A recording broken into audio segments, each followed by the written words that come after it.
4 बंदी लाए गए हैं महाराज।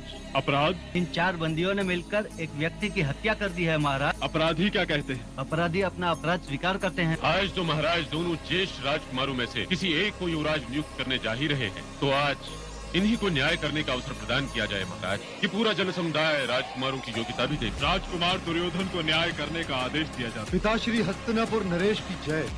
तुम्हारे विचार से इन 4 बंदियों को क्या दंड मिलना चाहिए? इसमें विचार करने की क्या आवश्यकता है महाराज? शताब्दियों से हमारे यहाँ परंपरा चली आ रही है कि हत्या करने वाले को मृत्यु दंड दिया जाता है। आदेश दिया जाता है कि इन 4 अपराधियों को क्षमा चाहता हूँ महाराज, आपने ज्येष्ठ कुंती पुत्र युधिष्ठिर को न्याय करने का अवसर प्रदान नहीं किया महाराज। परंतु न्याय तो हो चुका है विदुर। फिर भी महाराज न्याय करने का अवसर तो मिलना ही चाहिए। तो यही सही वत्स युधिष्ठिर को आज्ञा दी जाती है। ज्येष्ठ पिताश्री हस्तिनापुर नरेश की जय हो।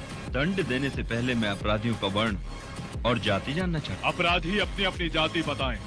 मैं शूद्र हूँ महाराज। मैं वैश्य हूँ। मैं क्षत्रिय महाराज। मैं ब्राह्मण हूँ। न्याय के नियमों के अनुसार शूद्र अपराधी को 4 वर्ष कारागृह में बिताने का दंड दिया जाए, वैश्य को 8 वर्ष और क्षत्रिय को 16 वर्ष। परंतु ब्राह्मण अपराधी को मृत्यु दंड दिया नहीं जा सकता, इसलिए कुल गुरु कृपाचार्य ही इसके दंड का निर्णय करे। अति सुंदर, क्या न्याय है? अपराध 1 और दंड 4। अपराध 1 नहीं है मामा जी। शूद्र का अपराध एक अज्ञानी का अपराध, इसलिए केवल 4 वर्ष। परंतु वैश्य अपराधी उतना अज्ञानी नहीं, इसलिए उसका दंड दूना हो गया। और क्षत्रिय जो समाज का रक्षक है, यदि वही हत्या का अपराधी हो तो उसका दंड वैश्य की अपेक्षा दूना होगा। ब्राह्मण तो ज्ञानी है, उसने जानते बूझते एक मनुष्य की हत्या की, उसका अपराध सबसे भयंकर है। सबको एक ही तुला में तौलना न्याय नहीं, अन्याय है। अब मैं महाराज से ये प्रार्थना करता हूँ तो ये घोषित कर दें कि वो युवराज किससे नियुक्त करना चाहते हैं। मैं ताश्री से ये प्रार्थना करता हूँ कि वो शंख बजाकर ज्येष्ठ पांडुपुत्र युधिष्ठिर को युवराज बनाने की घोषणा कर दे।